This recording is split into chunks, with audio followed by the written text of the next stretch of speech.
আসলে আপনাদেরকে বলার মতো আমাদের ভাষা নেই। যখন থেকে শুনেছি ঠিক গত জুলাই আগস্টে যেরকম একটা ঘটনা ঘটেছে এই উত্তর আধুনিক হাসপাতালে, এই বিএনএস সেন্টারের সামনে যেরকম ম্যাসাকার ছিল, আমাদের ছাত্ররা ঠিক ঠিক ঠিক একইভাবে আজকে এরকম, আজকে দেখেন সেই জুলাই আগস্টে আর এক রকম একই রকম সিনারিও আমাদের সামনে। এটা আমাদেরকে সামাল দিয়ে খুবই কঠিন ছিল। আমরা যারা চিকিৎসক, কিন্তু পাশাপাশি আমরা কেউ মা, আমরা কেউ বাবা, সেই সেম বয়সে, কারো বয়স 20, কারো 22, কারো 12, 13, 14 এরকম।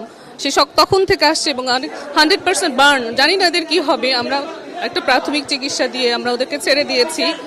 সৃষ্টিকর্তা জানি ওদেরকে সুস্থ করতে পারে, আমরা জানি না কি হবে। আর এখন আমাদের আপনারা দেখছেন যে কন্টিনিউয়াস আমাদের এখানে ছাত্ররা আসছে চিকিৎসা দিয়ে আমাদের